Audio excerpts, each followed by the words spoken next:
So, um, Bill, why don't you go ahead and start the first image on your PowerPoint?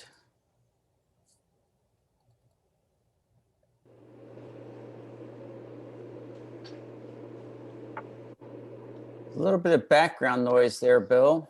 It looks like you cut it off, though. It sounds like it.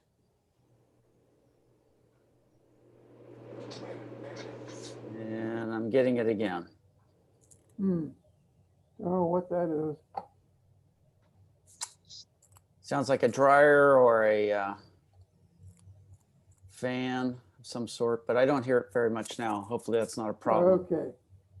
Pretty I think good. we're ready now. Whenever you're ready, I'll get things going. Okay, go ahead.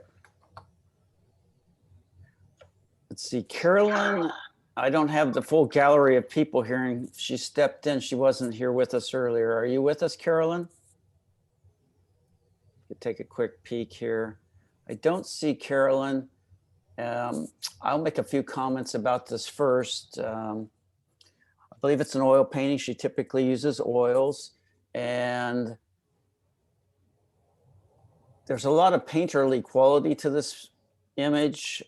Really well executed background, middle ground behind the subject. The subject is clearly the bird on the post. I'm really admiring some of the subtle temperature variations between light and shadow on the sand dune back there, and some of the painterly markings of the vegetation growing out of the dunes, and the paint strokes of the sand itself, even coming down towards the foreground. She's given some consideration to which way she strokes the paint onto the canvas or panel, which is something that is a little bit advanced. When you're an oil painter, you start thinking about which way you're dragging the brush, because you're going to leave textures, and they end up making a difference sometimes. She's used that to good effect here. It's always a bit risky to put such a prominent object in the foreground like she has with this post here.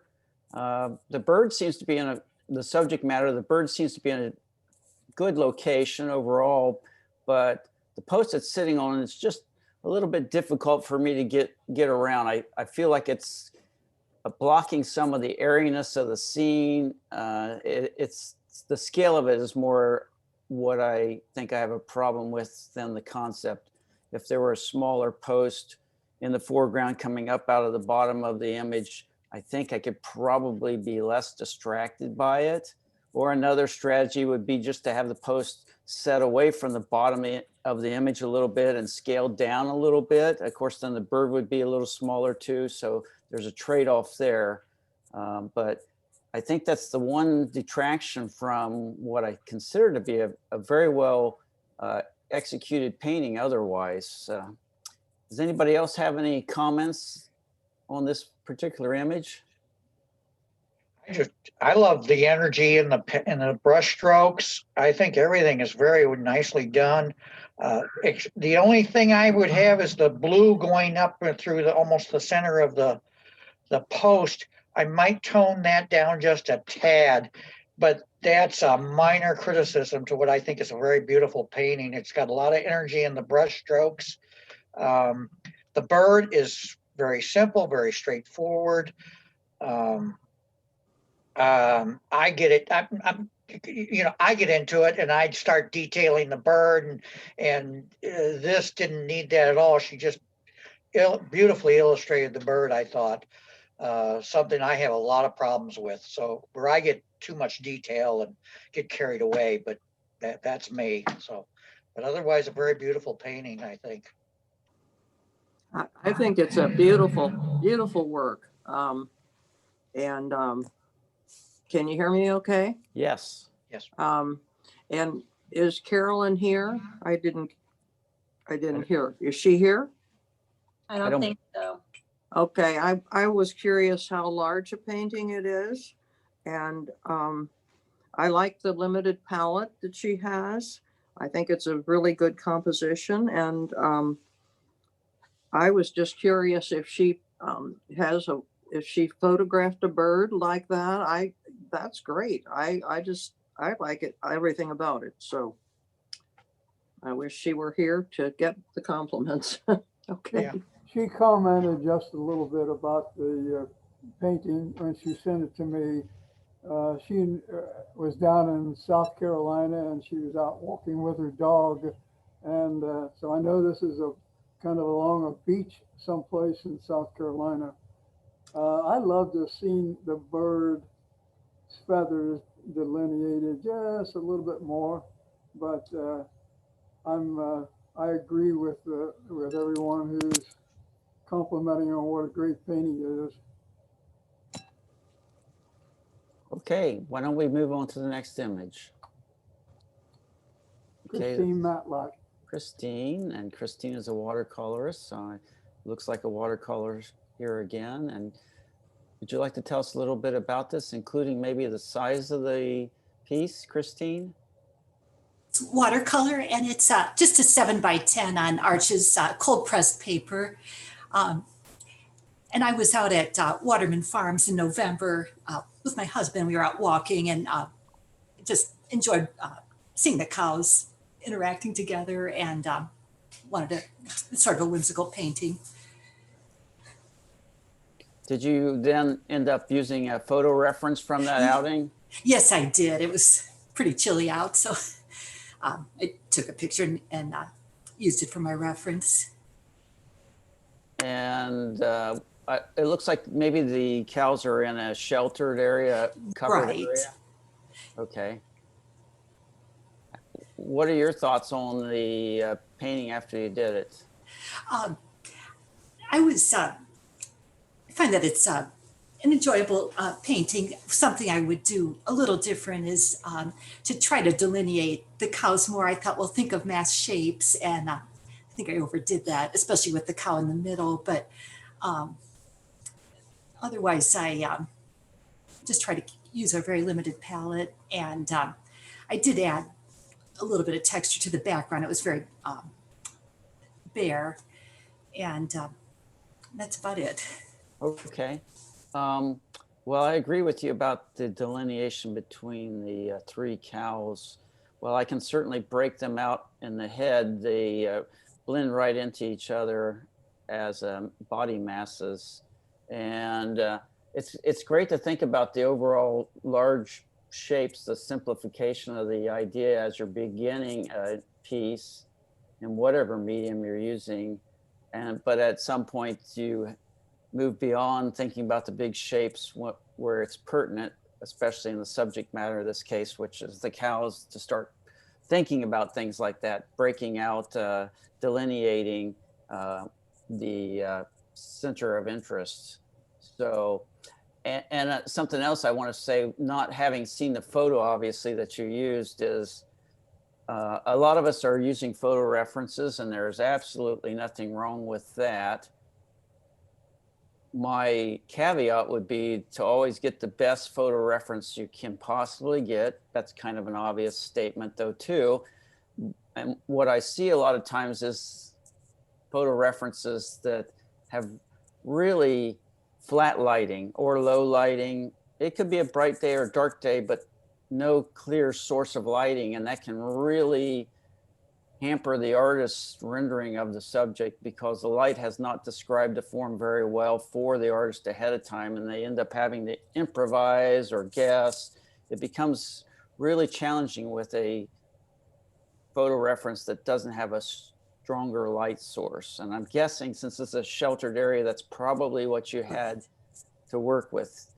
You see that often, and if you do commissions, some people here do commissions, sometimes they don't get to see the subject and photograph it, and the client will send a photograph, and a lot of times, you know, they're not thinking about the quality of the light in the photograph at all, and the artist has a real handful to work with, as I'm sure some of you know. So I think that's probably the one thing to keep in mind: better photo quality, and then of course what you already mentioned. There's some nice, very nice texture work down in the foreground, and I can see that you're starting to think about temperature variation between the warmth of the cows and sliding in a little bit of blue on the stones. I get a real sense of the warmth of the subject matter because of that. It kind of heightens that comparison and feeling. Anybody else have anything that they wanted to point out here? I just have a comment.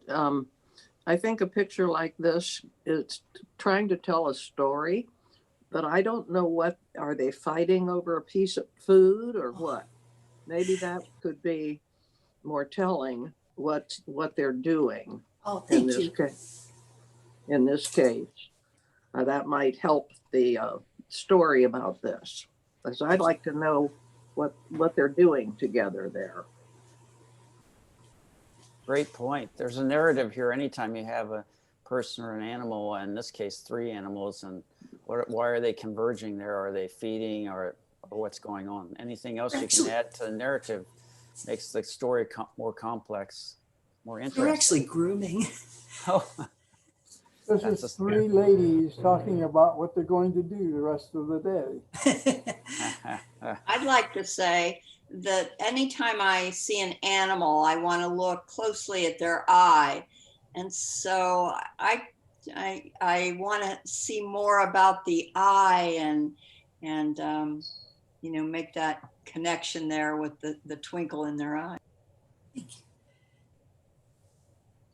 I would like to see a little bit more of that brown sort of carried through the whole painting instead of just directly in the center. And to Joni's point about the eye, all she would really need would be a little bit of a highlight, it also would tell us a little bit about the direction of the light, but just a little spot of, well, not pure white, but a little spot of white in the eye, just to add some 3-dimensionality to it and some life to it. Thank you. great comments. Bill, let's move on to the next image. This is Okay. Deb Howlers. Yes, Deb is with us. Would you like to share some thoughts about this piece? It is a painting of my dog Bo that I lost a year ago tomorrow, so I wanted to include him. It's kind of a fuzzy photograph. It's much crisper. It's a 12 by 12 acrylic. It was a study in glazing. And it was just a photo that I took of him. I did one of my other dog too at the time. So it was what. We lost you there. I think you came off the, there you are. Go ahead. Yeah, it says 2008, so it's back when I was still dating my paintings, if that tells you anything. But I like it, and I just wanted to share it because he's on my mind today. There's something going on here that I already mentioned that is just the opposite. Here, well, you used a photo reference, I'm sure, because who can track down a dog to stay still, which is very helpful to use a photograph. You have some great lighting on this subject here, and that makes all the difference in the world. Well, I was lucky enough to take the photo, so I picked one that did have that. So Yeah, it's a great example of what you can do when you have better material to work with. And obviously, you've shown a great skill with the fur. That would befuddle a lot of artists. There's so much fur, especially in that breed of dog, that it would be an overwhelming, where do I start? What's the first step? And you've got a lot of experience at dealing with the animal fur and dog fur in particular, from what I've seen, and it's this is my working really well. this was my first dog portrait. So Really? yeah, Wow. but it had the love behind it too, so it motivates you to do it. Sure. Is he a Cairn Terrier? He's an Australian Terrier. No. I've always had Australian Terriers. They're close. He's about the size of a Cairn. So people always ask if they were Yorkies. It's like, well, he's 20 pounds. So no, I think your rendering of the eyes is wonderful. Thank you. I wondered about the tongue. I think that's the only thing that I was wondering about. And it actually doesn't bother me, but I know that when you see something like that happen and you try to portray it, it can be a dicey trick to pull off. And I think you pulled it off, but it's also an artistic choice because you might have had several shots from the same session, but you chose the one with the tongue out. Any particular reason? 'Cause that was more him. You know, that was his personality, where he was usually running up to you with a big smile and his tongue hanging out. So it was intentional that I picked that photo to work from. It's very well rendered. I can see a little bit of wetness on the tongue on the left side in the shadow there, and you can see the lighter, redder part, the tip, as if the light is almost showing some of the semi-opaque translucence of the front of the edges of the tongue. That's really neat. And you know, overall color scheme wise, this is another good example about it's all relative.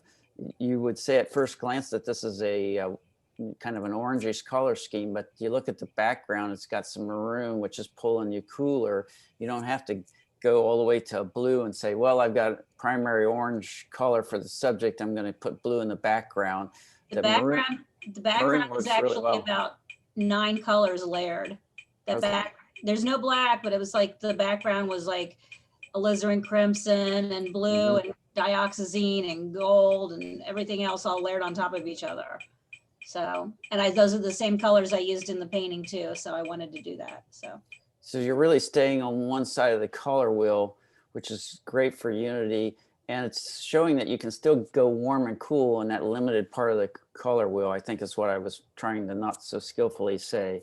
But the maroon in the background is cooler than the orange, and it totally conveys the difference in the temperature without going to extremes, jumping across the color wheel like you see a lot of times. Very nicely done. thank you. Okay, Bill, why don't we move on to the next image? Oh, nice. This is Deep, and Deep, unless he's checked in, is not with us. Let me double check here if I see. No, I don't think Deep is with us. This is recorded though, so perhaps he will look at the recording later. I know that all I've seen from Deep so far is watercolor, and I'm pretty sure this is not watercolor. In fact, I'm guessing it's acrylic, but that's a guess. And again, working with animals, working from photo references, I think that's one of the things that's probably detracting this work that has a lot of positive things in it. So that there's a lot of good drawing in this. The horse's head is drawn very well. Everything about the head and the ears is well drawn. The eye looks like an eye. It has some personality with some highlight in it, and some of the prominent veins on the cheek. There's a lot of nice things going on, and there's a lot of work and diligence put into the the hair of the mane of the horse, coming off the forehead and around and down, sweeping down the neck. It's a really graceful pose.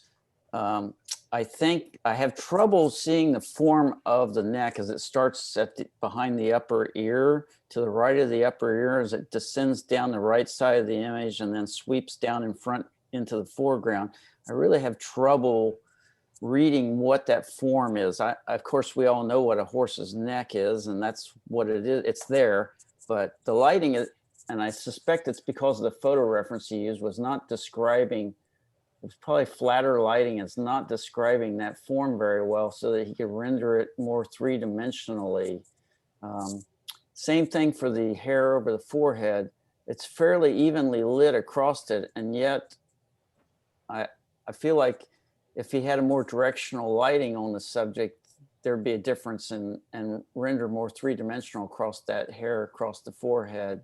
And the cheek underneath the eye, the prominent cheek of horses, I'm not sure that it would be lit up like that. I'm having trouble reading that as along with the rest of the horse's head. And another subject that sometimes all of us fall into is the line on the bottom of the horse's head, starting down at the nose and going up the bottom of the horse's head from underneath the mouth and nose and up to the cheek. Again, the photo reference probably showed it like this, but it's almost perfectly in line with the silhouette of the neck coming down. And because of that, I'm having trouble reading whether the head is slightly in front of the neck, coming around and overlapping in front of it, or is it behind the neck? Because there is no overlap, in other words. And that's where that would have been very helpful. The rendering off of the flat lighting would help a lot. And if the head was either slightly behind at some point, maybe down at the mouth, slightly behind the neck, it would help us understand where the head is in relation to the neck, or vice versa. The mouth is slightly in front, more noticeably in front of the neck, then we would have a better reading of where those two things are in relation to one another. What does anyone else think about this? I kind of think of this as an unfinished painting. It looks like he started to add a little color, touch of color on the nose. And so that's what makes me think it's unfinished, is he could add a little touch of color into the horse's hairs and the ears, and like I'm sure there's a little more pink in the nose and in the ears and such, just to make it a little more interesting. So I suspect it's maybe a little unfinished. Well, every painting or piece of work usually can benefit from some revisions and editing. I like to think of us as artists who are writers, and we're our own editors as well. So certainly this painting, if it's not finished, has a lot of great possibilities. Yeah, yes. I think I would like to see about another inch or half inch higher above the ears. Let the entire ear be on there. That to me is kind of distracting. I think it's overall it's a magnificent piece, but that bothers me, and the red on the nose, that red and yellow on the nose bothers me a bit. Okay, great. Let's move on to the next image, Bill. Diana Andrews. Diana Andrews, has she arrived or? Hello. I think, is she on? Hi. Oh, hi, Diana. Great. Would you like to tell us something about this lovely painting?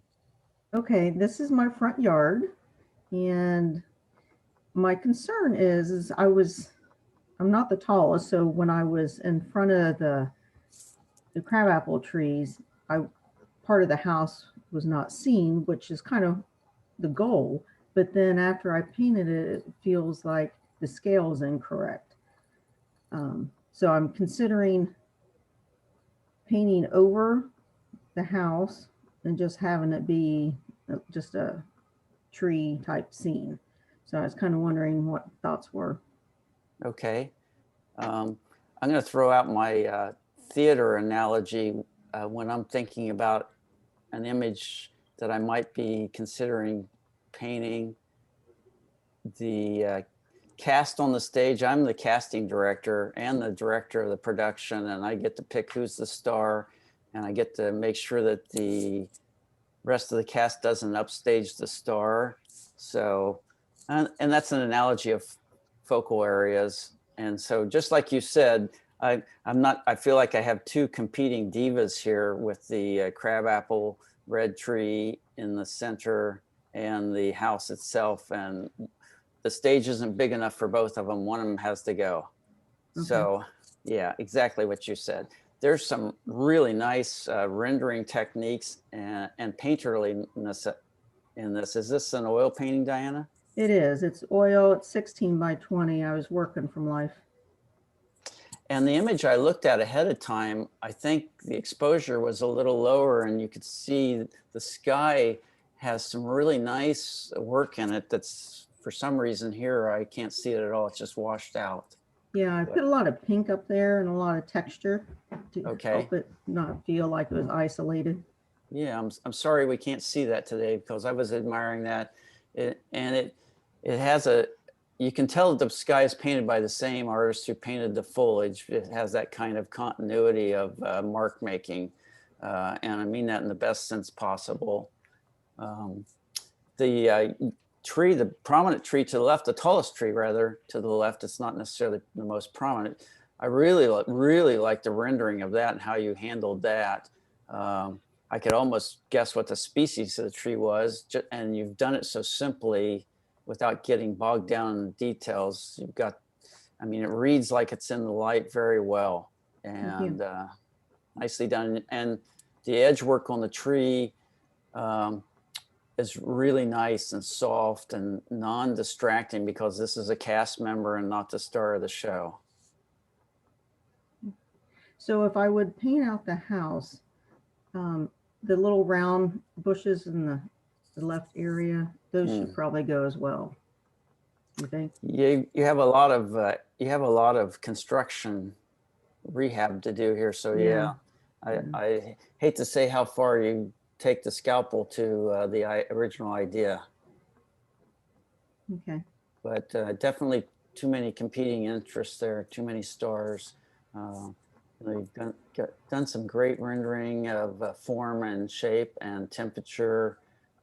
Shadow work is pretty good. I get a sense mostly of where the light is coming from in general. Anyone else have something they want to comment on this piece? Yeah, this is Linda. I was going to say, just for the fun of it, before taking out the house, you might want to try neutralizing the color of that red. Try neutralizing it and see if that sets it back and sets it apart and still looks interesting or good before you take it all away. Okay, I did want to mention something. One of my first thoughts on this competing interests was, and the reason I bring it up is it goes right to your remark, Linda, is if you do that, one of the problems with the competing interests here is that the average value in that crab apple in the center is very similar in value to the face of the house. And in the image I originally saw, they really blended in together in value. In other words, if you looked at this in black and white, you would see the shape and form of the tree, but in general, the common value of it was so similar to the house. So changing the color of the house is certainly a solution, but I really feel like you have to take a hard look at what the value of the house will be when you're done too, so that it's clearly separated from the tree. Okay. Also, I think what you said before, the trees are so beautifully rendered, all of them, including the tall one, but the ones on the far right as well are just so nicely done. So yeah, you might want to just make it a painting about the trees, but as I said, it might be just a fun exercise to see if I just made that house look like it was a little further back and separated from those foreground trees, would I like it? Or maybe just, as you're suggesting, try it without. Okay. I guess the reason why I wanted to paint it is because the colors were just so bright, and I just loved the red house that I wanted to emphasize all that. But then after I was done with it, it just didn't seem to work. So I appreciate all your suggestions. Well, it's great when you have an emotional connection to your subject matter, and that adds extra inspiration to doing a piece of artwork from it too. So I understand the motivation there very much. Okay, let's move on to the next image. This Don is Reither. Don, and Don is with us. Don, Hello. what can you tell us about this piece? This is 11 by 14 oil on canvas. It's compilation of 3, 4, 5 photographs and taken at different times a year, so it was a little confusing there. But just trying to set up. I just like the birds out on the trestle from shot. This photo reference is shot from my window of the house. The biggest challenge here for me was getting the greenage, the foliage to look reasonably instead of looking like a mass of coleslaw or spaghetti or something, to get it to look realistic, and getting the nice poses of birds. And then I was a little concerned about the background, the actual background. The fence was actually a dark colored black almost. And so I just kind of went in and lightened it up a little bit. And I left the back fence a little on the plain side because I felt it was awful busy down with the foliage and such. And getting the 3 birds, none of them posed like that except in 3 different photos. And well, I think I took 2 birds from 1 photo, but it is what it is. So trying to stay a little looser than I normally do and not spend a great deal of time with all the nitpicking rendering that I get involved in. I get too detailed. So there you have it. Okay. I think it's an excellent composition. You've got a great idea here. The triad of the 3 birds, and clearly the birds are the subject, and particularly the top bird is the focal area of the piece, with a lot of great supporting cast members of the armature of the whatever it is there that's holding up the plant and the vines. And I like the intellectual decision there to change the fence. I think that was a smart thing to do, and you simplified it. It's acting as a not entirely neutral background, but it's doing its job very well. And there is a lot of detail work in there, but I never feel distracted by the detail work of everything that's happening in all the foliage. I'm glad I personally didn't have to paint all of it. but that's a job there. And I think you open up a world of possibilities when you start to use more than 1 photo reference, because there's rarely a perfect photo reference. And if you can incorporate multiple photo references, it opens up a whole world of other options and possibilities. And I think you've made some astute choices doing that. And maybe that's why you got into the one thing that I think is detracting for me in this piece is, even though the birds are enormously well drawn and rendered, they look like they came from another scene at another day, temperature-wise. The color temperatures on the birds don't lead me to believe that they inhabit the same daylight space that you put them in. And why is that? Because they're starting at a base point temperature wise, it's very cool. And the ground and the fence are very warm. I think the lighting, from what I can tell in the foliage, is a fairly warm light. It's certainly not a really cold light. So it almost looks like the birds have been cut out and put in there in a montage, if you will, because of that. Yeah, I agree with that too. I started out painting the birds and they were almost black and white and cool blue. And then I went back in and threw a little yellow and green reflection into the feathers and tried to put a little brown into it. And I may not have gone far enough, or I may need to cut my edges down a little bit and blur them in a little bit. But yeah. There's nothing wrong with being cautious when you do revisions, and do it piecemeal and slowly inch along towards what you think the direction is that you're revising it to. I think that's great to be cautious. You've got some nice attempts at temperature changes on the birds to make them feel like they're reflecting some of the colors that are adjacent to them. What I would suggest is that this is oil paint, so this is one of the strengths of oil paints, in fact, is the glazing, like you said. I would go in with a medium and a warm, maybe a burnt sienna, a little touch of burnt sienna, and glaze it over one of the entire birds. And yeah, bold maybe, but the amount of burnt sienna or warm pigments you put in there can control how much temperature shift you place on it at any one time. So you can be cautious about that too, and just use a tiny bit of pigment and float it over it and spread it around. And it's not drying on you. As you know, oils stay workable for a long time, and you can look at that, and you can even go in with a lint-free cloth and kind of work out some of the areas where the burnt sienna or whatever it is isn't working for you, particularly probably in the highlights. You might want to cut it down a little bit in the highlights, but you really need to bring up the general overall temperature of all of these birds, I think. And you might actually turn that whole thing around. That whole liability might be totally fixed eventually if you do multiple glazes and fool around with it a little bit and get it to where you want it to go. Okay.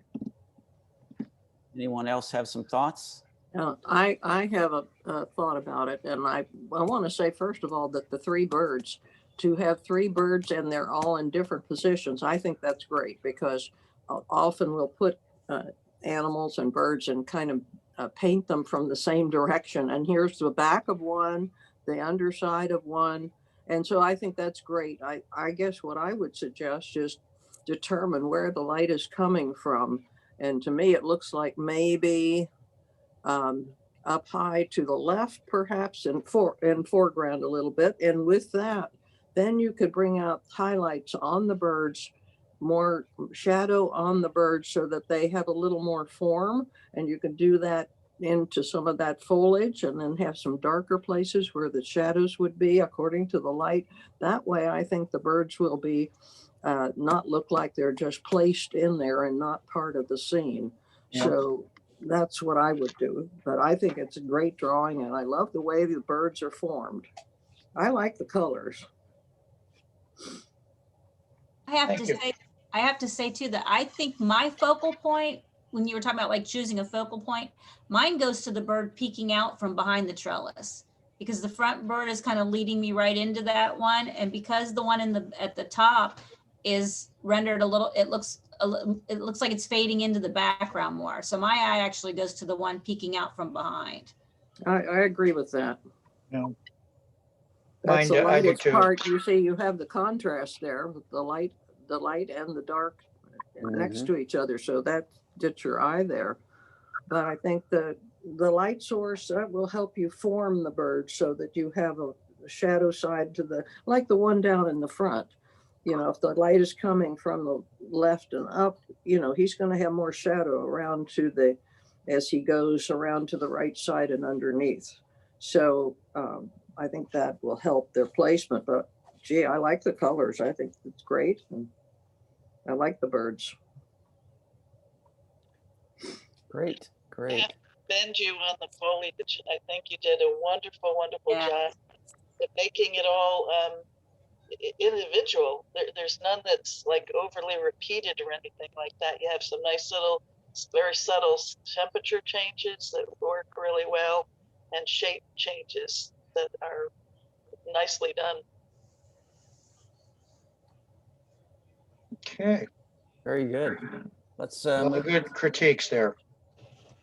Okay. And Bill, if you would, work your magic. Sylvia Sylvia Bowers. with us. Sylvia's here. Sylvia, can you tell us about this piece? Well, this is obviously trees in winter. Overcast day, and that was a challenge because I didn't want it to be all in the same kind of tonality. And that's why I put some warms there in the back. I'm really interested in texture. I like to use a lot of the acrylic mediums. And this is what I came up with. Okay. And how big is this piece? It's small. It's like 8 by 8. Okay.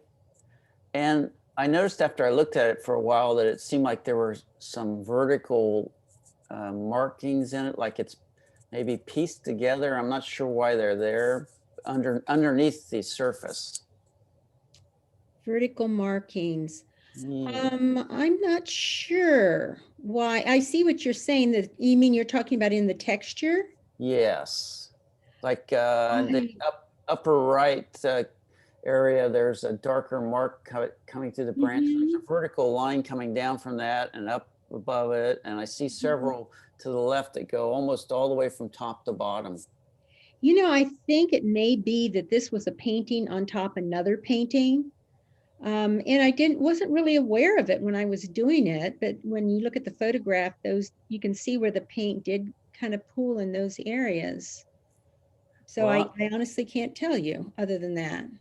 I don't think it's a problem. Like I said, I really hardly noticed it, but after a while I did notice it, and I don't personally feel it's detracting. That's a subjective viewpoint though. You did a couple nice things with the trees. And one is that they're not just straight trees, and they're not all duplicating each other either. They're all doing slightly different things. So that's good for you. Good on that. I'd probably like to see a little more taper to them, but that's getting a little picky, to be honest. But what I think I really could say about the trees that might be helpful is that I never really am convinced that I see any of the branches overlapping any of the other branches. And when you can do that, it really starts to build a sense of space and three-dimensional with the relationships when you can cross over a branch here and there. So I would say that that's something that you could think about in the future. The thickness of the trees, they're all about the same thickness. And I don't think I'm really bothered by that. I think I really like how you started to emphasize the trunk of the tree to the right center with more redness, a warm color coming up it. It starts to give me the feeling that it's your focal area or your potential focal area if you don't have one. I think that's a good idea. It's a nice variation from the other trees. It's darker. It doesn't really play in front of a lighter background though, so it doesn't really totally work for me as a focal area. And again, another issue here, I don't know it's an issue, it's an observation, is that the value in the foreground on the ground is, at least in the photo I originally saw, is so similar to the value and color of the foliage, the lightest foliage up high. And on one hand, you go ahead. Oh, I was just going to say, this was a very snowy day. The person who I got permission to use her photograph as inspiration was out not skiing, what do you call it? Cross-country skiing. And so everything was cut. I mean, it was in Pennsylvania after a heavy snow. So everything was just blanketed by this heavy snow. And so I just played with that idea of where do edges stop and start, of being encompassed by the snow. So I don't know if that addresses it or not. Yeah, I think I can see that you're thinking about edges, as particularly as you're working the trunks of the trees up in the foliage, and that's really nice. And I did think maybe this was a snow scene, but again, I'm not totally sure. For a snow scene, that violet in the background and just beyond the foreground reads really well for me. And intellectually, I like the idea of putting some warmer colors back there, but the background or the terrain beyond the purple further into the painting is really uninterpretable for me as a form. So I think that's one of the, and that's not to say that a painting can't have some very fine abstract qualities and some mystery to it. But since there's so little form defined in the upper part of the painting in the foliage because of the snow, and that's a difficult task to tackle, I feel like sometimes when the nature is getting really delicate and dainty, there's another area that you can help to describe the light of the day, and that would be on the ground. And as I go back into the painting on the ground, I really struggle to get some kind of description of the environment. And I know that sounds kind of vague to say. I wish I could be a little more specific. What's everyone else think? I read this as a 90% abstract painting. Yeah. And I like it very much. Thank you. I don't know if those are trees or not, but I don't care. I agree with you, Tom, and I look at this, I think it's so painterly, and and you described a picture that you saw that was just covered with snow, but you put your stamp on this. This is this works. I mean, you've got, I look at the direction of, you've got that vertical, you've got different directions, and you have some diagonal with that, with the purple in there. I think it just works. I like it just the way it is. It's beautiful. Thank You you. were up in the mountains? You were Yeah, up in the mountains. Yeah, you nailed that. You got the light the way it is in the snow in the mountains in the afternoon. There's just this really ethereal feeling about it that's there. That'd be really hard to get if you wanted to do it consciously, but it's there. thank you. By the way, it's for I think sale. it's a really strong painting, and I'm personally drawn to texture and color, and I think it just works really, really well. I mean, when it first came up on the screen, my reaction was wow, and I love it. Yep. Very nice. Thank you. Super. Okay. We will move on to the next image. And here we have Bill Westerman's pastel. Bill, could you say a few words?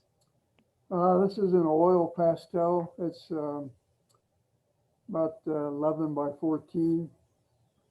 Oil pastel is a very tedious medium, and I like to paint glassware and other subjects in still life. What surface are you painting on? That's probably on a medium made by Sennelier that's specifically designed for oil pastel. And is its color of that ground literally black to start with for the artist in No, this case? no. Okay. But it's a fairly dark color, or did you do that yourself? I made it dark. Okay. Well, there's so much uniformity in the background of it. I guess I thought it was probably a darkly toned paper of some sort. I see now on this image today that I can see some variation though on the left side of the glass pitcher there. So there are things going on there. There's a lot of white dots too. Is that just from the photograph, or is that part of the paper? That's probably part of the paper showing through, isn't it? Is it what? There are a lot of little white specks. I think that's just part of the paper showing through, isn't it? I think that's the dust that the photograph picked up. Okay. It's not a problem for me. I didn't know if that's what it was, or you were going for some effect maybe. Oh, wait a minute. Shush, I'll blow it away. There's some powerful lighting on the objects in the piece here too, and the strong contrast you've chosen makes it a really punchy painting. It hits you right between the eyes with color, and those white dots of glare from the light source really are like headlights. So you've got a painting that would really command attention from a great distance away here. Does anyone else want to add any comments?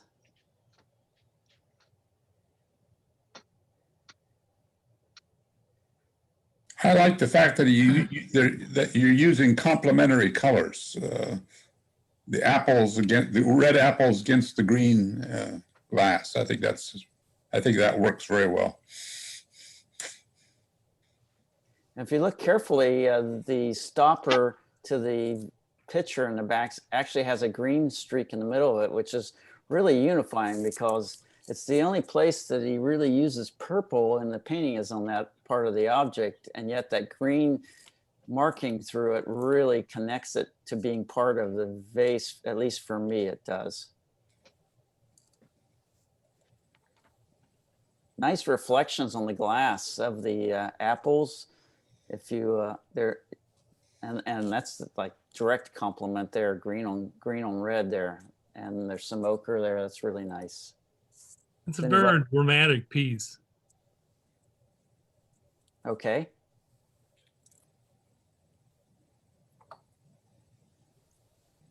And Bill has moved us on to Scott Harris's painting. I don't personally know Scott. Is Scott with us? Yes. I heard a yes and oh. Is this? I see a Harris, Scott. Is that the same person? I guess it is. So you will have to take yourself off mute. I can't hear you just yet. Scotty, if you push There on you go. your space bar, you'll be unmuted. Well, yeah, it's a confusing name. It's Harris Scott, but especially because everybody calls me Scotty. And I just want to say thank you to Bill. I've met Bill several years ago. My daughter and son-in-law moved into Dublin. He's the pastor at Dublin Baptist Church, and we come up and visit 2 or 3 times a year and keep the kids sometimes. And one time he invited me to come out to your plein air session, and I had never done that, and I came and enjoyed it, and then have done it once or twice since then. So I appreciate you all showing Southern hospitality to someone from down south. We don't have anything like what you have, and here in Hendersonville, Tennessee, where I live. So I really appreciate the friendliness that you all show to me. This painting is, it's really showing, it had bad lighting. When I took the picture, he told me to take a picture and send it, and it didn't turn out too well because it's quite a bit faded on the buildings, but it's a 16 by 20 oil painting. It's one of my younger sisters was in Antwerp or Bruges, Belgium for a year, and I went and visited her, and this is from a photograph. So I don't really know much more to tell you about it than that. It's a canal. I think the name of the canal is Dijver River, and but I'm not sure about that. That's what I remember. Not sure what else to tell you, but it's an oil painting. And what I do know this, every time I've looked at it, I've kept thinking, I wished I'd put something at the foreground to make it look like you were standing on a bridge or something looking on that canal instead of like you're in the river. But I won't do that. I'll leave it like it is probably. So that's what I can tell you. Okay. Like you said, it's a little washed out photographically, but there's some nice architectural work and renderings in the village beyond the water, and the trees, really nice job on those trees.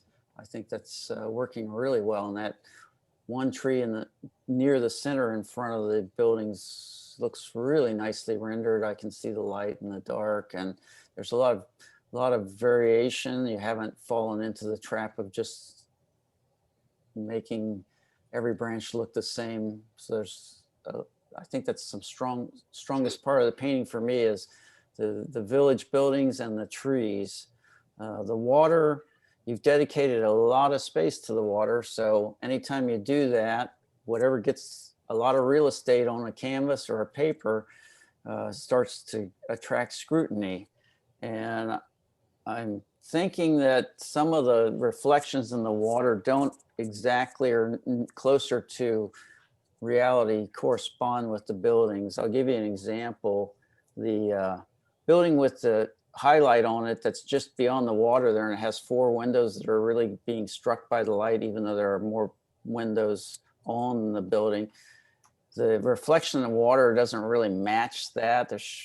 And the tree that I was talking about, I don't really see it picking up in the water either. I see right in the center of the water what looks like maybe a reflection or something of something that actually isn't in the scene. So just, there's some inconsistencies in the reflections in the water that I think are areas to consider in the future. What else does anyone want to add to this piece? I don't know how you can't really fix this. It's on a canvas 16 by 20, but as far as just the composition, and I think it would be better when I'm covering up the lower part of the picture a little bit, and so that shoreline not in the middle of the work, but a little above the middle and take off, some of that lower part. As far as just the composition, I would like that better, but I don't know how you do that when it's on canvas. You can't cut that apart. You'd have to, take it off the canvas and do something. But I love the scene in the back. I love that. That's nicely painted. I've always thought I would put a little stone bridge across there like you were standing on it, but I'm afraid to do that. So I'll just leave it like it is. Nice piece. Okay, we'll move on to the next image, Bill. Tom Conrad. Tom, you're up with your abstract acrylic painting, I'm guessing. What can you tell us about it? Tom's here. I saw him, I thought. Yeah. Is he, let's see. Oh, Tom. Okay, maybe I didn't see him. Has anyone seen Tom? Yeah, he was on there all ago. He was talking earlier. Okay, that's what I thought. He may have stepped out. Well, like I said, we are recording this, and if he wants to review it, he can. Would anyone like to jump in on this? The first thing I saw when I looked at that, I thought, there's that apple that was on Bill's painting. But I love the color on this. I love the color, and the shapes are very interesting. I think the circular shapes provide unity for it also, and a direction that your eye can follow. From the lower left on up to the upper right and around.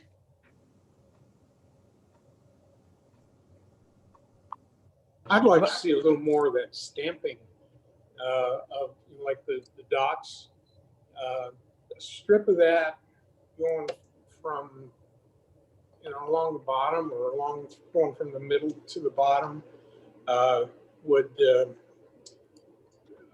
really, I think, tie everything together. I don't think there's enough of that kind of texture at the bottom third of the painting.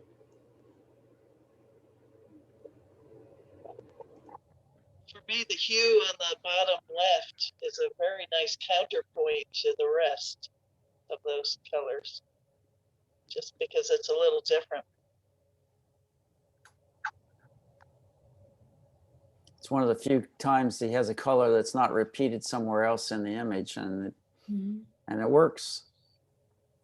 Those little bits of a pinkish red pinkish color in the turquoise area that's peeking through is a nice finesse, I think, of use of color, and he repeats it up again at the top.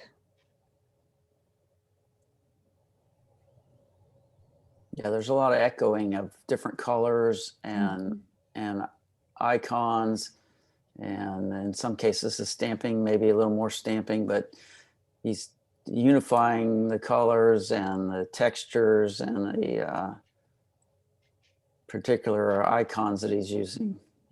I think it's probably the most successful of the abstractions I've seen him do in the last couple of weeks. Oh, this great. one makes you want to keep looking at it.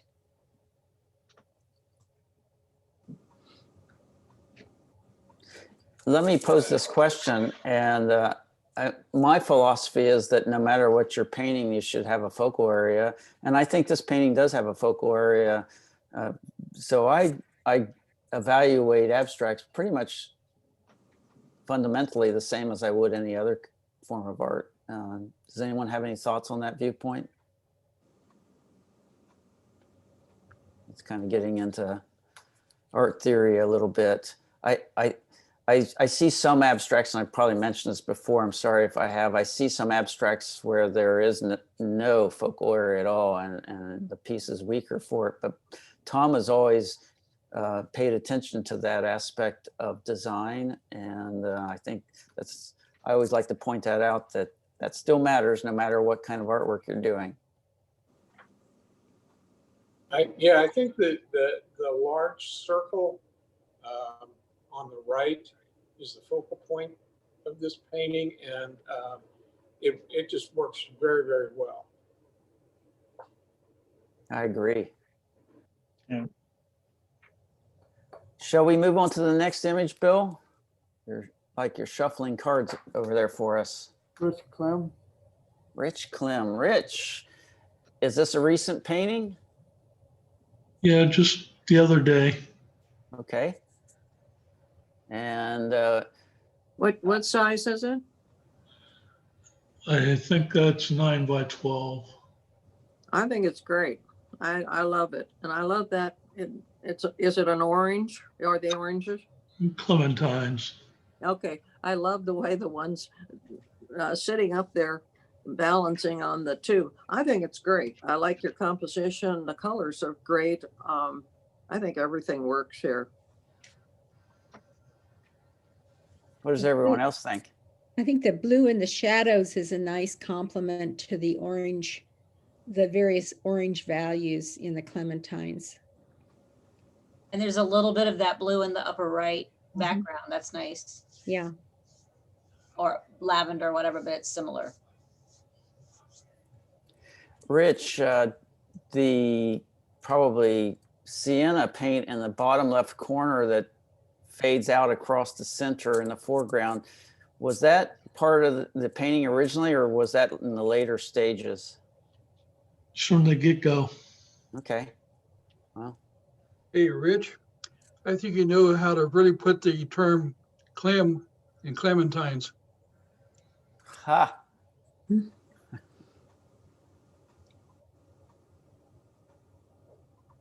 I'm wondering if anyone else is reading one of the oranges is like it's defying gravity. Or am I being too picky? No, I don't think it defies gravity. I think what makes this painting really interesting is that one, I see that clementine as being perched up there, being supported by the other two. And I think that makes this a unique and interesting painting. I love the colors throughout it. I agree with you, and I think that it's much better to have that arrangement. I love the one balanced up there, as I mentioned before. It took a while to get it to stay. It kept Well, ever so slightly, it fell apart. Oh my goodness. Ain't it Circus Soleil. There's got to be a good title in there. It's amazing what a little Gorilla Glue will do. Just don't use it in your hair. But it adds the potential of possible movement, and that really does Yeah. hold your interest. Right. So you could say it's a not so still life. Right. Ooh. Cool. Love it. I think Alright. this is painted by someone who really knows what he's doing. There's no hesitation in anything in this painting. And it's just, I think it's spectacular. Rich is certainly not known for being hesitant. All right, Bill, shall we slide to the next image? Elizabeth Biglin, and she's here, I believe. Elizabeth. Let's see. No, not seeing. Oh, yes, there she is, but she needs to take her mute off. Elizabeth. If you'll press your space bar while you talk, we'll be able to hear you. Still can't hear you. Let's see.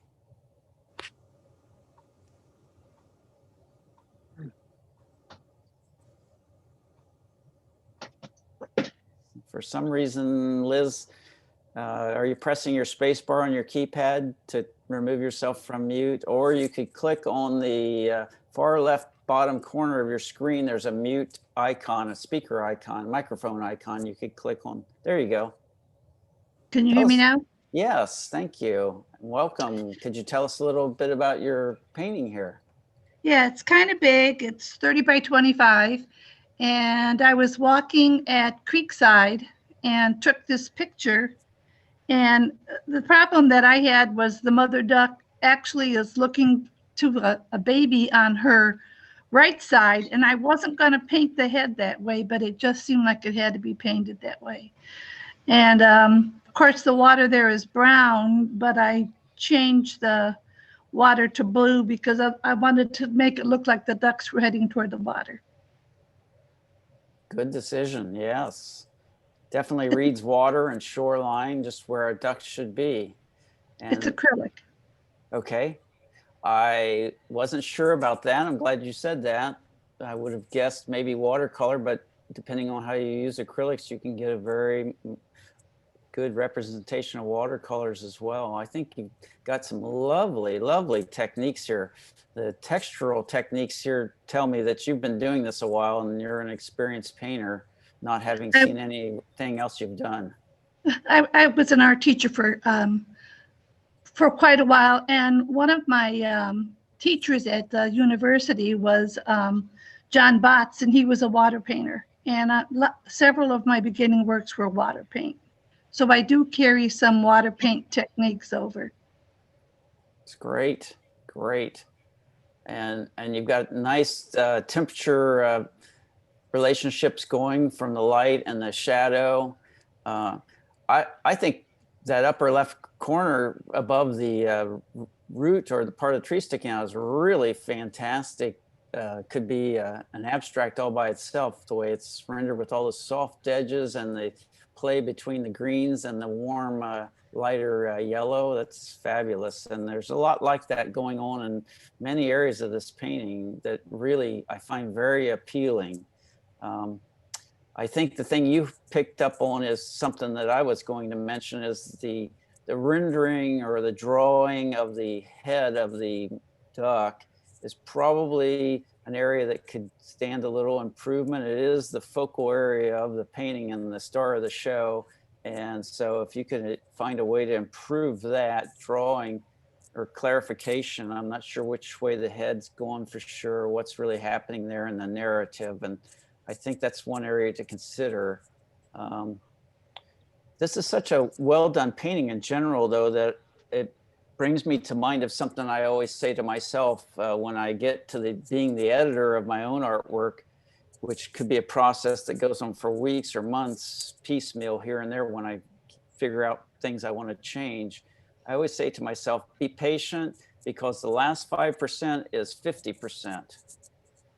And what I mean is when you get to this finished state of a painting and you want to do a little editing, that last 5% can really make a huge difference. So that's where I start to look at a couple of things, finer points for an advanced painter like yourself here. You start to look at what's distracting. And I think that root up in the bottom or the top left, there's some really strong edges up there between the root and the shadow underneath it. I might kill that a little bit, just a tiny bit. You start to look around at what's taking away from the ducks, and that's one area I would look at. Possibly the edge on the split in the tree too. You might consider going in and softening that, but again, just a little bit. And I think, you know, just look around and be patient and consider what other changes you might make, because you've got a really good painting going here, and it can only get better if you're doing little revisions here in my mind. I don't think you're in danger of overworking anything. It did take me at least a month, and I noticed what you're talking about, the dark area. I just thought it kind of reflected to the duck, and I kind of like the movement back and forth of the duck to the tree. Yes. But I could lighten it a little. And I think it'll still do exactly what you just said you thought it was doing, because it is doing that. And it's just a matter of killing the edge a little bit. That's a really crisp edge running right off the side of the left part of the image there on the bottom of that root. And that's just an example of little things like that. And they're all little things when you get to the point on a polished painting like this. But like I said, sometimes that last 5% can make a big impact on the final painting. What are some other thoughts out here? Well, I see that I'm talking about the head of the duck, and I see the beak, but I'd like in that round oval part of the top of the head, I think if you could show, you know, where the eye is, I think then we'd see more of you know, of the shape of that head and the beak, and that she's looking down. And so I just like a little work on that, the round part of the head above the beak.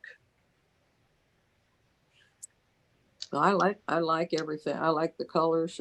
It's really very texture on that trunk of that tree is great. Yeah. I like the texture too. I like the lower left-hand corner of that painting. It's very Matisse-like. You've shown your brush strokes, and I think that's a good thing. Yeah, I see a lot of darks on the left side, and on the right side, I don't see the darks.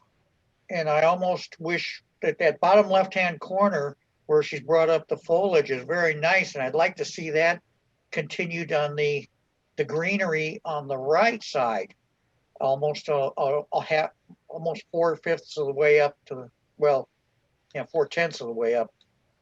See that detail bring in there, and almost like an arrow to stop you and to point you back to the duck. But otherwise, very nicely done. And that's just me. The duck's, Go ahead. the duck's head was the hardest part, and I did refer back to my photo.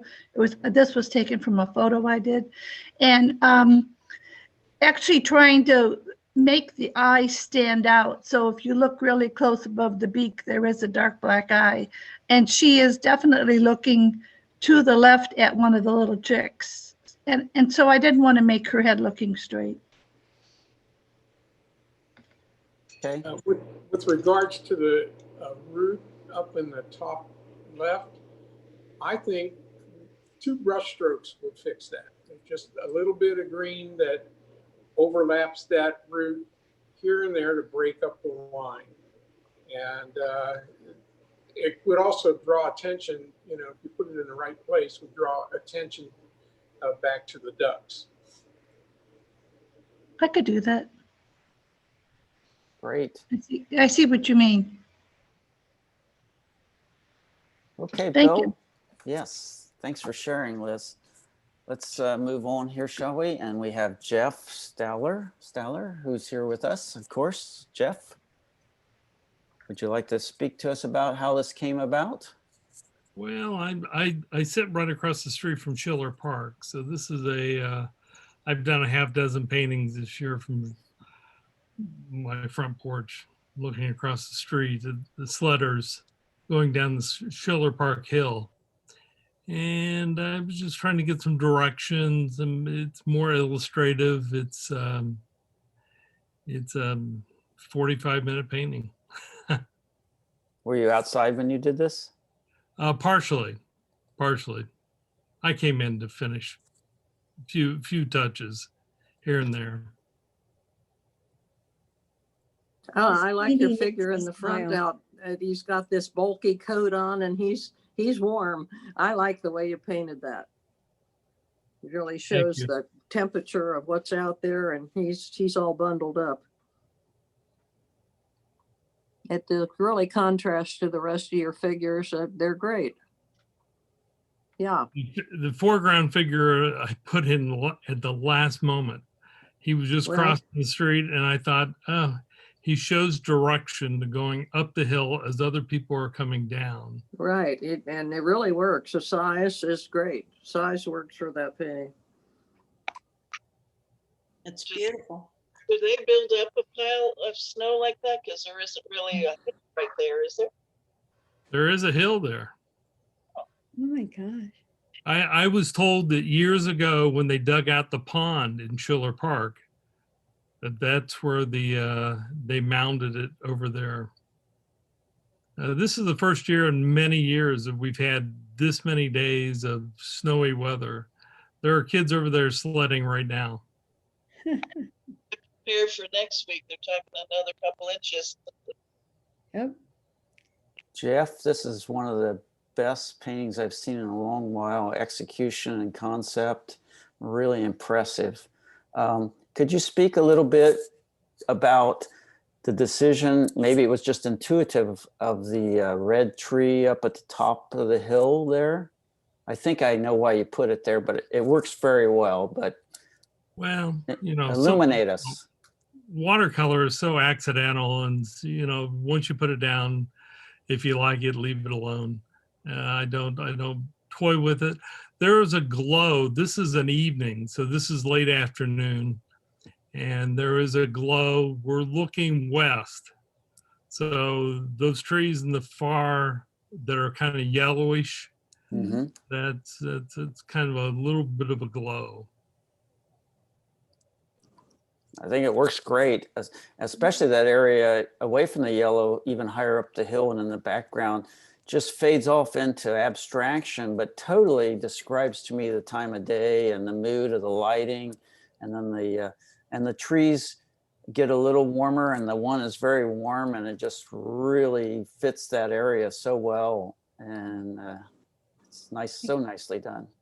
I think the color choice of using primary colors and the coats and so on just add an element of joy that probably was present there at the scene. No, thank you. Well, there was something else I wanted to ask you. I've seen several of your pieces where you use a fairly narrow proportion. What is this? Is that because of the block of the watercolor paper pad? I don't know. Just whatever. Okay. Yeah, it's whatever. I'm actually working on one right here there's a portrait I'm working on just as I'm talking to you guys this morning. Multitasker. Great. That's just a great job. Thanks for sharing that with us. And Bill, do we have any left? Are we getting there? Okay. Katie Valley, is she here? I don't remember seeing her name on the list or presence with us. She's okay. I will tell you that as a critiquer, I admire a lot in this piece, and I think it's a really strong piece. But I think it's one of the tougher ones in this batch here for me to discuss. So I am going to punt it over to you. I have a few thoughts, but I want to see what everyone else thinks about this piece by Katie. I believe it's a pastel piece. I have no idea what size it is. Any thoughts out there? I find that green on the along the bottom, it's a little bit distracting. I think,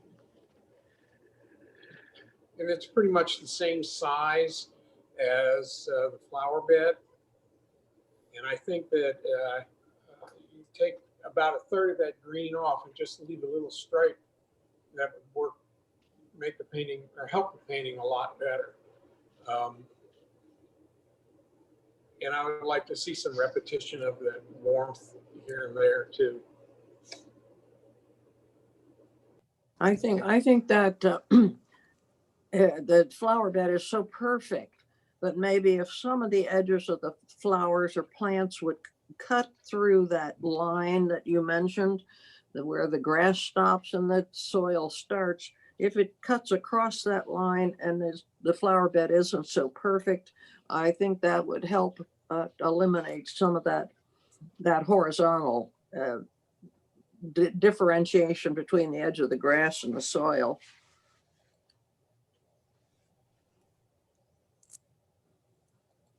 Good points.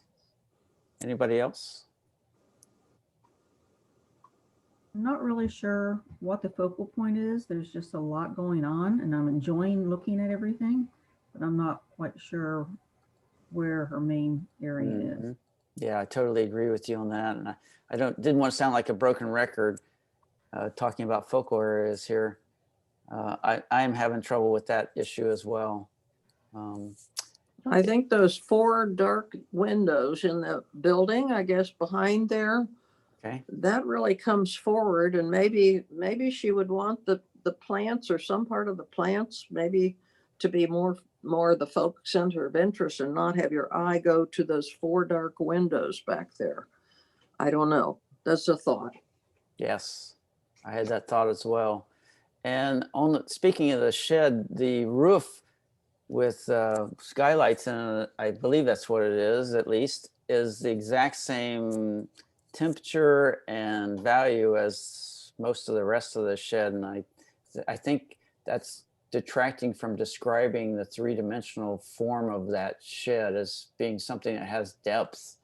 In fact, the only reason I know that it's a roof is because of the line silhouette of the right side of the shed tells me that it's slanting back. So I think it's a roof, but I think there's some visual confusion for me there. I think that could be clarified a little bit by maybe different colors, probably wooden shake shingles, cedar siding, everything's a very natural wood product, similar wood product, and maybe even stained the same. That can be a bit of a challenge.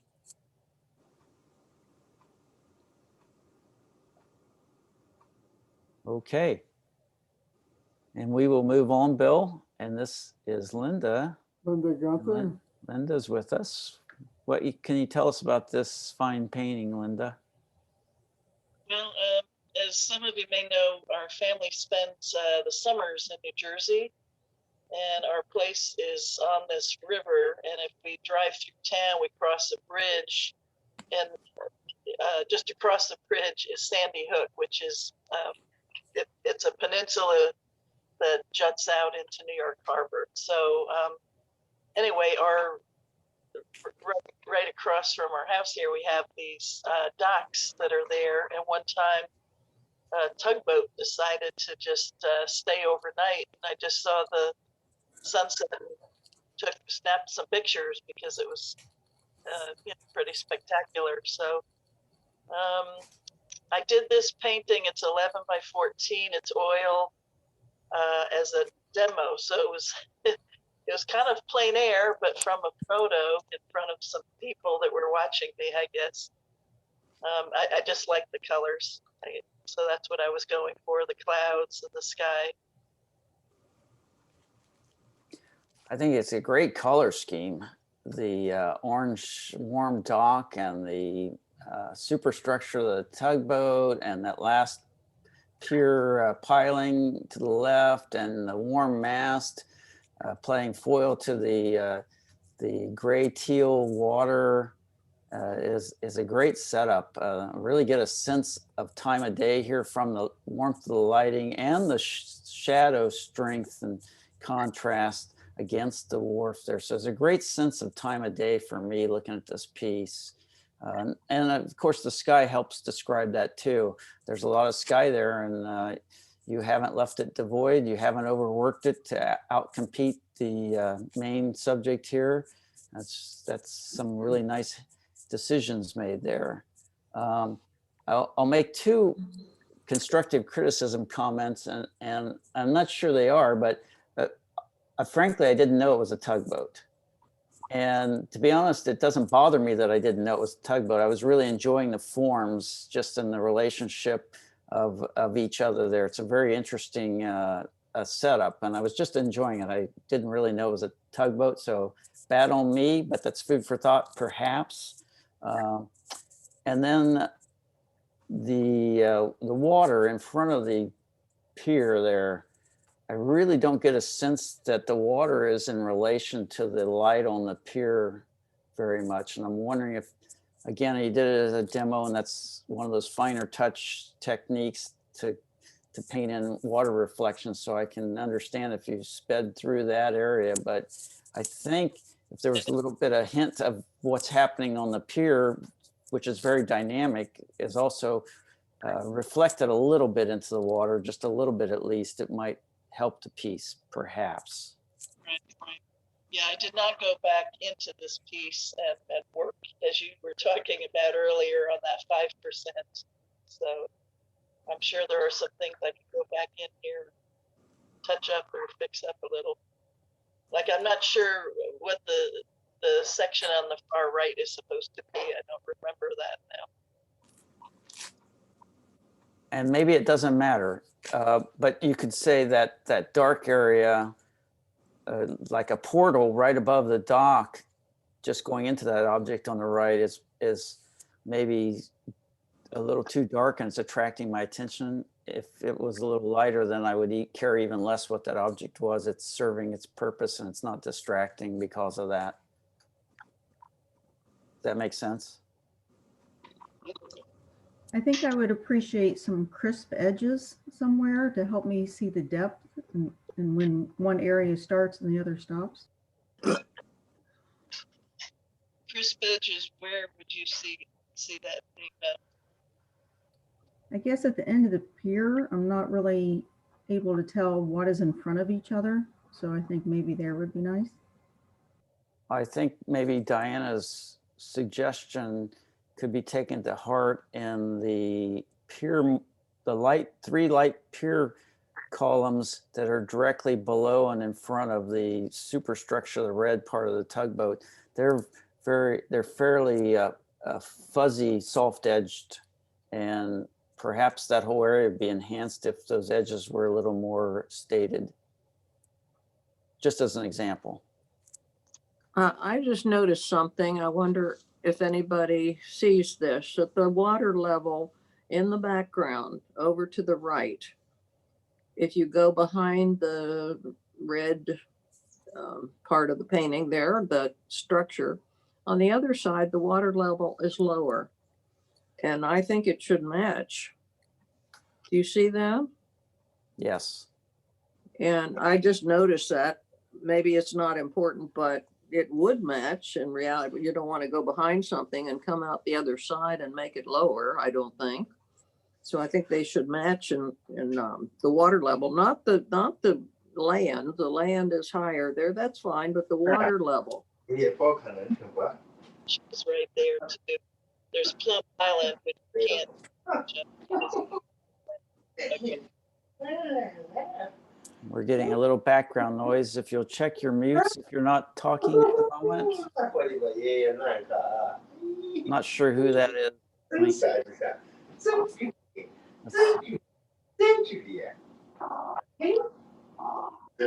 Okay. Maybe we covered that well enough and we can move on to the next image. And this is a still life by Joella McSorley. And she is with us, I believe. Let me check. She was, I think. Yes. Joellen, tell us about your piece here. Not hearing anything. No audio. I like that. For some reason, we can't hear you, Joellen. It doesn't show that you're muted, though, so I'm not sure why we can't hear you. Beautiful primary colors. Beautiful. Can't hear you. Beautiful. No. That's Can a you hear? beautiful Can you hear teapot us? there. I'm assuming. Okay, she can hear us, but we can't hear her, unfortunately. So why don't we discuss it and she can listen, and we'll get some benefit out of this as well. So go ahead, Vivian. Were you talking about? Oh, I this think piece? the teapot's beautiful, isn't it? Beautiful teapot there. I like the whole picture. I think it's really nice. I'd like to know how big it is, but she's not here. So It's very painterly. So it keeps it from being static. she's thought about the background. She's thought about what to do. So it's a picture that everything works together, I think. Yes. Yeah, just beautiful. I can actually see the depth in the glaze on the right-hand side of the teapot where it's reflecting the apple, and then there's some actually depth to the glaze on the teapot. It's very well done. Beautiful. Yeah, very well done. Maybe well can write that box.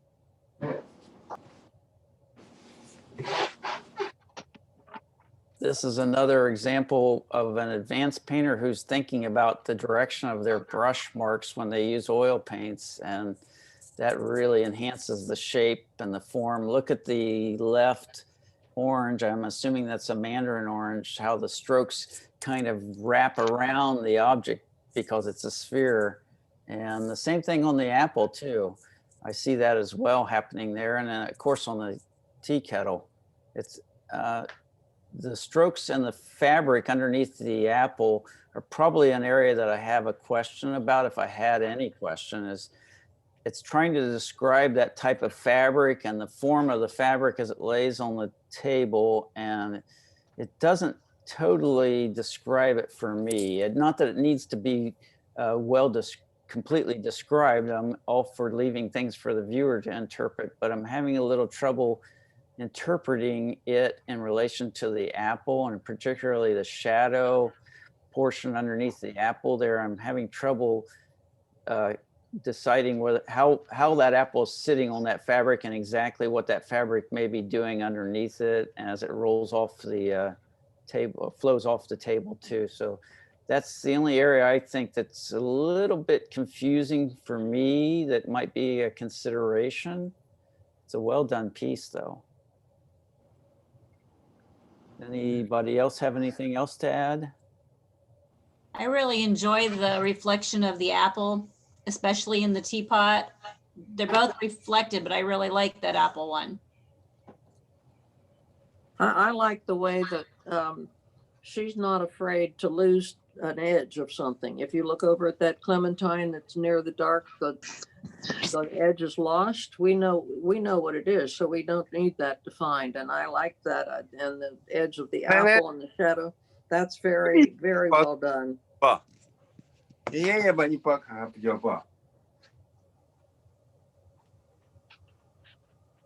Okay, wonderful, wonderful. Thanks for sharing that, Joellen. And do we have another one? Okay, Joni Meeker is up next. I haven't seen this one in advance, but that's not a problem. Joni, could you tell us about it? Well, this is my attempt at a city scene of watercolor, which it's a newer medium for me. I've used a lot of that liquid mask. I'm not sure I've done it very well. It's in progress. It is a half sheet of arches. And anyway, it's a work in progress, and I'd love to hear any feedback you may have for me. Joni, is this Columbus or what? Where is this? Chicago. That building that right when you look at the white sort of tall building that with a different shape at the top, we're looking at one side of it. Maybe some, I don't know, maybe some difference in the lines across there, something to make that some shadow somewhere or something. The lines being so perfect across it bother me a little bit. The other thing, when you use mask, when you take it off, you know, as you can see on your trees down there, it leaves sometimes edges of where you put the mask. You may want to go back and soften an edge or put a little bit of that green into it. It's very difficult. Mask, when you take it off, sometimes it's disappointing because of it leaves maybe too big of a spot, you know, that's white. So you may want to soften some of those edges of where the mask was. I've definitely done that. Still working on this. So yeah, I just time frame for getting the photo to Bill. But yes, I'm not sure I like using mask. I might try a different technique in the future. But now, did you use mask on the trucks and the cars in the street, or is that just not? A little bit. There's a little bit of just preservation of the white paper as well as a little touch of. Well, I think you'll get to a point where you wouldn't need to use masks on any of those trucks and the street. I think you'll learn that's pretty easy to get get that white to stay and not have to use masks there. So I think that looks good down there though. I like it. I just would look at the edges of where the mask was on those trees, and maybe where it was on that building to the right up high. You might want to glaze a little bit of some of those windows so they're not all the same brightness. But you know, it's going to come. That's a nice view. I like the feeling of the tall buildings kind of crowding in. You know, you get that sense when you go to a big city with high buildings that these buildings are kind of leaning toward you and overcoming the space. And I do get a strong sense of that in this composition. And on that same note, you probably know this, but camera lenses tend to exaggerate linear perspective. Sometimes it's particularly noticeable when you take shots in cities with tall buildings. And while they do aim towards a common convergence point way above the image somewhere, sometimes the leaning in can be a little bit exaggerated and even have some curvature to it. So that's something that you can go with as an artist and use your license, or you can realize that the camera lens has done that and you might want to subdue a little bit of that. You can play around with that as an artistic decision, because it does change the feeling of the environment, whether the buildings are crowding in high above the street scene and the people, or there's a more of an open feeling because there's less rapid convergence. That's one of the things to consider in city scenes. Having not done many of these or any of these, I think it's remarkably great effort. I need to work on value for sure. And make sure that I add in the shadows. There's a lot more shadowing and lighter areas. So I was going to lift off some and probably, you know, I like these details, but I don't know if I should get more interest. I mean, some of these are big blocks of just a swipe of color. And I didn't know if I should go back in and really, you know, put little marks in there or what.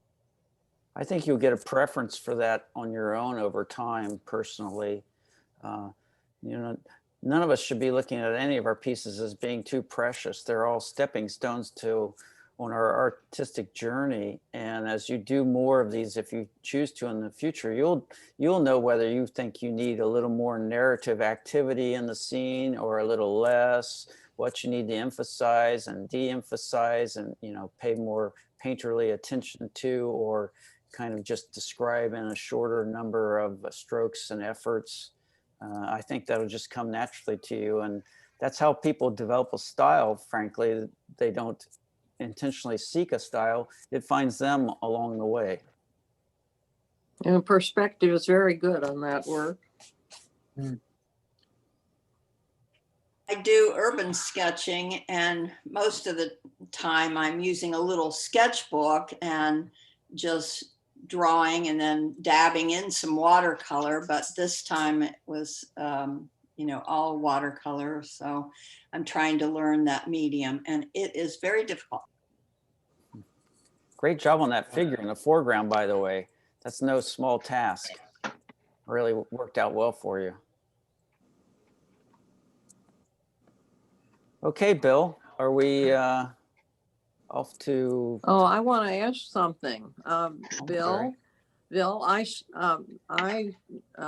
emailed you last week to put a specific work of mine in there. So I guess you didn't get it then. Bill? I don't think. No, I didn't. Oh. It was the acrylic picnic, anyone? That was the one that I Well, we'll give you a chance. We'll do the next. Okay, Zoom that's fine. session. Sorry about That's that. fine. Maybe I did that too early. It was last week. It wasn't this I'm week. sorry. So that's No. all right. That's all right. I enjoyed the other paintings. Great. Let me address this piece that we got up there now. Tom Rogers, I thought he might be with us this morning, but evidently he's maybe off painting someplace down in Texas. This is, he's painting along the Brazos River and the Brazos National Park. And that's actually a photograph that one of his friends took of him at the park during February. Don't you wish we could be out in green grass during February? And then he photographed the painting itself and sent that to me as well. And that's what's off to the right there. If anybody, any watercolor artists here are interested in my workshop on the 27th, we have social distancing and their only maximum is 9 people. Would love to have you. It's watercolor flowers up close and large scale. We would be using a half sheet watercolor paper. So look into it. I'd love to have you. Okay, we want to thank Rod for doing a great job of the critique this morning. And the fact that we had great participation from the group. We had a visitor with us from Tennessee, and we're glad to have him. And I've posted on our website some places that Diana has put together for us to start our plein air season. Looking outside right now, I'm not so sure that the first Saturday in March is going to be viable, but maybe some of the hardier ones of us will go out and do a little plein air painting on that Saturday. So hope to see all of you at some of those early sessions and certainly during the year. Rod, did you have anything else that you wanted to add? Must have lost Rod. Muted. Okay, folks, that's it. We went a little longer today, and hope you all appreciated a longer session and being able to look at a lot of paintings. So we'll close out for today and hang in there. Don't get caught up, and we're going to have a half a foot of snow, they say. So hang in there.